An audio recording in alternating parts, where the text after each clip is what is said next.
Mummy जी, नेहा दीदी का phone है। बहू रिया की आवाज़ पर सविता ने फ़ोन हाथ में लिया। हेलो कहते ही नेहा की घबराई सी आवाज़ आई। मम्मी, एक प्रॉब्लम हो गई है। माँ जी बाथरूम में गिर गई हैं। उनके बाएं हाथ में फ्रैक्चर हो गया है। अरे, कैसे? कहाँ? कब? अभी कैसी हैं? कोई है उनके पास? नेहा की सास के गिरने की खबर सुनकर सविता ने एक साथ कई सवाल पूछ डाले। तो जवाब में नेहा रोनी आवाज में बोली, वो इंदौर में ही हैं। आज रात उन्हें हमारे पास अहमदाबाद आना था। उनके हाथ में फ्रैक्चर हो गया है। अब वो कैसे आएंगी? मम्मी, अब मेरा क्या होगा? 2 हफ्ते बाद राहुल को कनाडा जाना है और अगले हफ्ते मेरी डिलीवरी है। मम्मी, आप आ पाओगी क्या? नेहा के पूछने पर सविता एकदम से कोई जवाब नहीं दे पाई। 1 महीने पहले ही बेटे का ब्याह किया है। नई नवेली बहू को देखते हुए ही प्रोग्राम तय हुआ था कि डिलीवरी के समय नेहा की सास अहमदाबाद आ जाएंगी और 1 डेढ़ महीना रुककर वापस चली जाएंगी, तब वो जाएगी। ऐसे कम से कम 2.5-3 महीने तक नेहा और उसके बच्चे की सार संभाल हो जाएगी। तू घबरा मत, देखते हैं क्या हो सकता है। नेहा को तसल्ली देकर सविता ने फोन रखा और प्रेग्नेंट बेटी की चिंता में कुछ देर यूं ही बैठी रही। परिस्थिति वाकई विकट थी। समधन जी के हाथ में फ्रैक्चर होने से उनके साथ साथ सबके लिए मुश्किलें बढ़ गईं। क्या कैसे होगा, इस चिंता से उन्हें बहू रिया ने उबारते हुए कहा, मम्मी जी, आप दीदी के पास अहमदाबाद चली जाइए, मैं यहाँ सब संभाल लूंगी। सविता के हिचकने पर उसके ससुर भी बोले, इतना सोचने वाली कौन सी बात है सविता बहू? नील तो है यहाँ, अब तो रिया भी है। तुम और राकेश तुरंत निकल जाओ। अपने ससुर की बात सुनकर सविता परेशान होते हुए बोली, पर पापा जी, आप कैसे रहेंगे? आपकी देखभाल, परहेजी, खाना सब हो जाएगा। मेरे बेटा बहू मेरे पास नहीं होंगे तो क्या?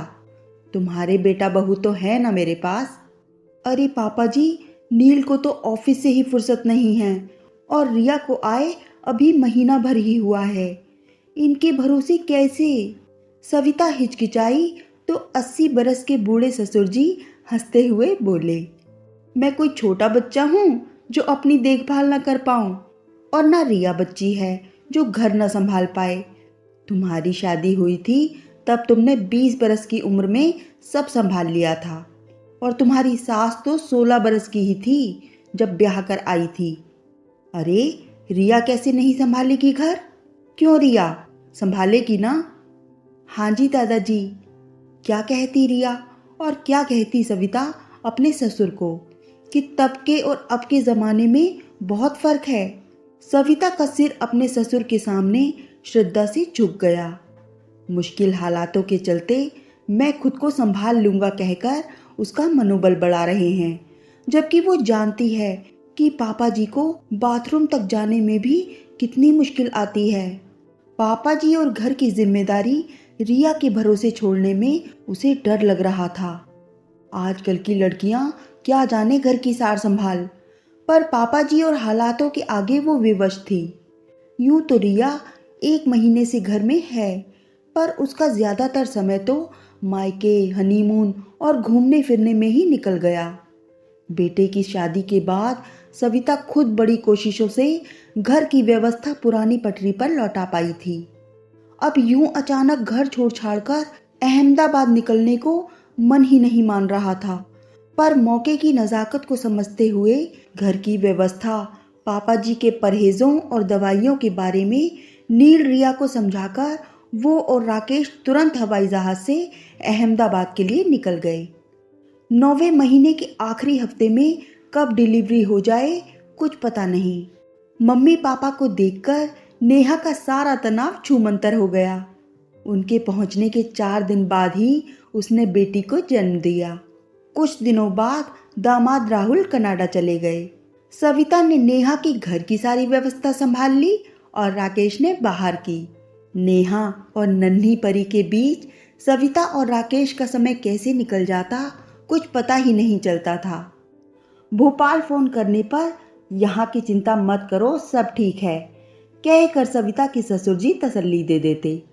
40 दिन बाद नेहा ने सविता से कहा, मम्मी अगले हफ्ते राहुल आ जाएंगे। अब तो मैं भी चलने फिरने लगी हूँ, आप चाहो तो भोपाल चली जाओ। ये सुनकर सविता ने राहत की सांस ली। मन तो घर में ही अटका था। सो नेहा के कहने पर 2 दिन और रुककर सविता ने वापसी का टिकट करवा लिया।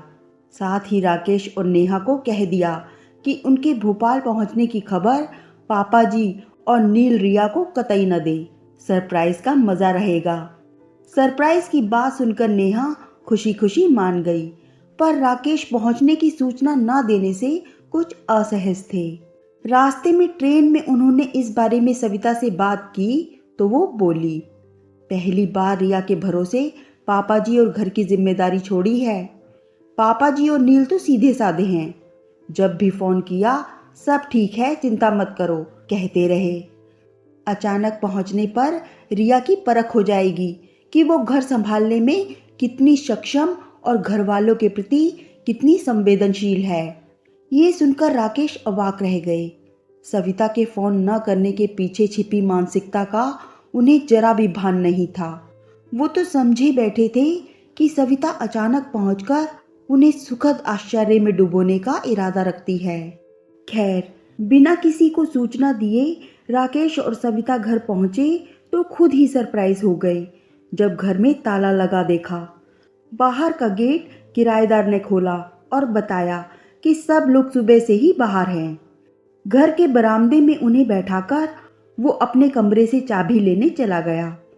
आसपास नजर दौड़ाते सविता राकेश अचानक चौंके जब उन्होंने पापा जी के कमरे की बेंत की आराम कुर्सी और मेज बरामदे में रखी देखी। किराएदार से चाबी लेकर ताला खोला तो सकते में आ गए। पापा जी के कमरे में पर्दे और पेंटिंग्स के अलावा कुछ भी नहीं था। दीवान, अलमारी सब बरामदे में लगे छोटे से गेस्ट रूम में आ चुके थे। कमरे का हुलिया देखकर सविता को बहुत गुस्सा आया। कितने अच्छे ढंग से और कितनी मेहनत से सविता ने पापा जी का कमरा सजाया था। सुंदर पर्दे, पेंटिंग्स, केन की कुर्सियां जिसमें मखमल की गद्दी लगी हुई थी, अखबार रखने के लिए तिपाई, एक छोटा सा टीवी, सारी सुविधा से संपन्न बुजुर्ग आज उसकी गैर मौजूदगी में गेस्ट रूम में पहुंच गए थे। कल की आई लड़की की हिम्मत तो देखो राकेश, पापा जी का ये हाल किया तो हमारा क्या हाल करेगी बुढ़ापे में। आवेश में बड़बड़ाती हुई सविता पूरे घर में घूम आई थी। बाकी घर का हुलिया ठीक ठाक ही था। नील के ऊपर भी उसे बहुत गुस्सा आया। उसी समय सविता से मिलने बगल वाली पड़ोसन आ गई। सविता को देखकर वो बोली, तुम्हें ऑटो से उतरते देखा तो चली आई। अच्छा हुआ तुम आ गई, तुम नहीं थी तो तुम्हारे ससुर का तो बड़ा बुरा हाल था। 1-2 बार आई मिलने, तभी जाना कि तुम्हारी नई नवेली बहू ने उन्हें अपने कमरे से बेदखल कर दिया है। मैं तो अक्सर उन्हें बरामदे या बगीचे में भटकते देखती थी। अब हम लोग तो उसे कुछ कह नहीं सकते। वैसे भी आजकल की लड़कियां किसकी सुनती हैं। कहीं पलटकर मुझे कुछ कह देती तो भाई मैं तो न सह पाती। बस तुम्हारे ससुर को देखकर बुरा लगता था। तुम लोगों ने उन्हें इतने आदर से रखा, पर तुम्हारी बहू ने तो। वो बोल ही रही थी कि सामने से पापा जी की रौबदार आवाज आई। वो पड़ोसन से बोले, बेटा जी, आप मेरे लिए इतना परेशान थी ये जानकर बड़ा अच्छा लगा, पर अपनी परेशानी मुझसे साझा कर लेती तो ज़्यादा अच्छा होता। ये सुनकर पड़ोसन हकबका गई और सविता सिर पर आंचल रखकर ससुर जी के पांव छूने लगी। आप कहाँ गए थे पापा, और अकेले कहाँ से आ रहे हैं? अकेला नहीं हूँ, रिया है बाहर, कोई जानने वाला मिल गया है, उससे बात करने लगी है। पर ये बताओ, तुम लोग आने वाले हो ये किसी को बताया क्यों नहीं? पापा जी ने पूछा तो राकेश बगलें झांकते हुए बोले, सविता आप लोगों को सरप्राइज देना चाहती थी। राकेश की बात सुनकर पापा जी कुर्सी से अपनी छड़ी टिकाते हुए बोले, सरप्राइज तो हम अच्छे से हो गए, पर जान जाते कि तुम लोग आने वाले हो तो डॉक्टर का अपॉइंटमेंट ना लेते, घर पर ही मिलते। सब ठीक तो है ना पापा? राकेश ने चिंता से पूछा तो वो बोले, सब ठीक है भाई, डायबिटीज कंट्रोल में है। पापा जी, आप यहाँ कैसे आ गए? मतलब इस छोटे सी गेस्ट रूम में? सविता के पूछने पर वो बोले, अरे अभी इन्होंने बताया तो कि तुम्हारी बहू ने मुझे यहाँ भेज दिया। और हाँ बेटा जी, पापा जी फिर पड़ोसन से बोले, तुम जो अभी मेरी बहू के कान भर रही थी कि मुझे मेरे कमरे से बेदखल कर दिया गया, तो सोचो ऐसी हालत में तो मैं यहाँ दुखी गमगीन सा दिखता और बेटे बहू की नाक में दम न कर देता कि जल्दी आओ। सॉरी अंकल जी, मैंने जो महसूस किया सो कह दिया सविता से। पड़ोसन झेपते हुए बोली, दिक्कत यही है, हम जो महसूस करते हैं वो जिससे कहना चाहिए उससे नहीं कहते। तुमने जो महसूस किया उसकी चर्चा मुझसे कर लेती तो ठीक रहता। अब देखो, जैसे मैं अपने बेटे बहू से नहीं कह पाया कि मेरे बड़े से कमरे में मुझे अकेलापन लगता है। सविता राकेश ने इस घर का सबसे अच्छा कमरा मुझे दिया, इतने प्यार से सजाया संवारा। पर सच कहूँ तो कमरे से बरामदे और बगीचे के बीच की दूरी के चलते आलस की वजह से मेरा टहलना ही छूट गया। अरे तो ये बात पहले क्यों नहीं कही पापा जी? सविता के कहने पर पापा जी भावुक होकर बोले, संकोच की वजह से न कह पाया। कैसे कहता बेटी, जिस कमरे के पर्दे के सिलेक्शन के लिए तुम 10 दुकानें घूमी हो, जिसको सजाने के लिए तुमने घंटों मेहनत की है, उस कमरे के लिए कैसे कह देता कि मुझे यहाँ नहीं रहना है? तू तो मेरी प्यारी बहू है, पर तेरी बहू तो मेरी माँ बन गई। वो तो सीधे ही बोली, दादाजी आप दिन भर कमरे में क्यों बैठे रहते हैं? आलस छोड़िए, बैठे बैठे घुटने और खराब हो जाएंगे। उसने मेरे कमरे से कुर्सी मेज निकलवा कर बरामदे में डलवा दिया। मैंने कहा कि लेटने के लिए कमरे तक जाना भारी पड़ता है, तो ये सुनकर तुम्हारी बहू बोली, दादाजी जब तक सर्दी है तब तक के लिए गेस्ट रूम में शिफ्ट हो जाइए। मुझे भी सही लगा। आराम करने की तलब होने पर बरामदे और बगीचे से गेस्ट रूम में आना सुविधाजनक था। गेस्ट रूम से बगीचा बरामदा सब दिखता है। जब मन करता है बरामदे में टहल लेता हूँ, जब इच्छा हो बगीचे में पेड़ पौधे फूल पत्तियाँ देख लेता हूँ। किराएदार के बच्चे खेलते हैं तो उनकी आवाज़ मन में खुशी और ताकत भर देती है। किराएदार के बच्चे नीचे खेलने आते हैं तो 2 बातें उनसे भी कर लेता हूँ। छोटा वाला तो रोज़ नियम से शाम 6 बजे लूडो ले आता है। बुरा न मानना बेटी, ये कमरा छोटा ज़रूर है, पर इसमें सुकून का एहसास है। चलने फिरने में गिरने का डर नहीं रहता। आसपास खिड़की दरवाजे मेज कुर्सी का सहारा है। छड़ी की ज़रूरत नहीं। अरे वाह, मम्मी जी आ गईं। अचानक रिया का खुशी से भरा स्वर गूंजा। पैर छूते हुए वो चहकी, अरे बताया नहीं कि आप आ रहे हैं। पता होता तो आज हम हॉस्पिटल ना जाते। सविता चुप रही तो पापा जी बोले, तुम्हारी मम्मी तुम्हें सरप्राइज देना चाहती थी। रिया चहकते हुए बोली, आज सरप्राइज का दिन है क्या? मम्मी जी पता है, दादाजी की सारी रिपोर्ट्स नॉर्मल आई हैं। देख लो मेरी सैर रंग लाई।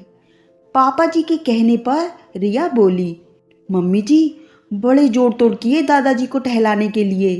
रोज हम कहते टहलने को तो दादाजी आजकल कहकर टाल देते और अपने कमरे में बंद रजाई ओढ़े ठिठुरते रहते थे। बस एक दिन इलाज निकाला, पापा जी की रजाई और दीवान कमरे से हटाकर यहाँ डाल दी। अब प्यासे को कुएं के पास तो जाना ही था। इस कमरे के पास बरामदा होने से इनका अड्डा यहीं जमने लगा। अब तो दादाजी बरामदे और बगीचे की पूरी धूप वसूलते हैं। रिया हंस रही थी और रिया की बात सुनकर पापा जी मुस्कुरा रहे थे, पर सविता चुप थी। उसे गंभीर देखकर रिया की हंसी थम गई। वो कान पकड़ते हुए बोली, सॉरी मम्मी, नील ने पहले ही कहा था कि मेरी हरकत पर मुझे खूब डांट पड़ने वाली है। सोचा था जब तक आप आएंगी तब तक जनवरी की कड़ाके की सर्दी निकल जाएगी। आपके आने से पहले सारी व्यवस्था पहले जैसी कर दूंगी, पर आप तो बिना बताए आ गई और मेरी खुराफात पकड़ी गई। ये सुनकर सविता गंभीरता से बोली, बताकर आती तो परख कैसे कर पाती? किस बात की परख मम्मी जी? रिया ने अचरज से पूछा तो सविता बोली, सिक्के के दूसरे पहलू की परख। सिक्के का एक पहलू सही तस्वीर नहीं दिखाता है, ये आज जान लिया। अपने जीवन में मैंने कई बुजुर्गों को बहुत खराब जीवन जीते देखा है। जब घर बनवाया तभी सोच लिया था कि पापा जी को सबसे बड़ा, सुंदर और आरामदायक कमरा देंगे, पर अब समझ आ रहा है कि इस चक्कर में हमने पापा जी को कमरे से ही बांध दिया, साथ ही अकेलेपन से भी। अब इसका तोड़ निकालना पड़ेगा। सर्दी तक तो यहाँ ठीक है, पर गर्मियों में पुराने कमरे में ही रहेंगे पापा जी। पापा जी के पुराने कमरे में लाइब्रेरी शिफ्ट करके एक छोटा सा सोफा और क्वीन साइज बेड लगा देंगे। आने जाने वाले पापा जी के कमरे में बैठेंगे ताकि वहाँ रौनक भी रहे और बड़ा कमरा छोटा भी लगे और पापा जी का दिल भी वहाँ लगा रहे। अरे वाह मम्मी जी, ये तो और भी बढ़िया आइडिया है।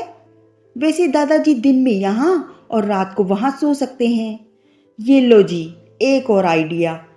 राकेश हंसकर बोले तो पापा जी बनावटी दुख के साथ कहने लगे, इसका मतलब है कि मुझे दोनों कमरों की देखभाल करनी होगी। रिया हंसकर बोली, और नहीं तो क्या, इसी बहाने आपका एक कमरे से दूसरे कमरे तक चलना फिरना तो होगा। कम से कम ये तो नहीं कहेंगे, हाय मेरा घुटना जाम हो गया। अपनी नकल करती रिया को देखकर पापा जी मुस्कुराकर बोले, सविता तेरी बहू बहुत शरारती है। ये सुनकर सविता तपाक से बोली, मेरी बहू नहीं पापा जी, आपकी माँ। ये सुनकर सब हंसने लगे। इसी बीच किराएदार के बच्चों की गेंद बरामदे में आ गई। जो पापा जी 2 कदम चलने से भी कतराते थे, वो बच्चों की गेंद उठाने के लिए बगीचे की ओर बढ़ रहे थे। सविता राकेश के लिए ये दृश्य बेहद सुखद था। आंटी जी, आप चाय पिएंगी? रिया ने पड़ोसिन से पूछा तो वो घर में बहुत काम है कहते हुए उठ गई। शायद उन्हें भी सिक्के के दूसरे पहलू का भान हो गया था। जाती हुई पड़ोसन को सविता ने नहीं रोका। उसका ध्यान तो पापा जी की ओर था, जो खिलखिलाते चेहरे के साथ गेंद बच्चों की तरफ उछाल रहे थे।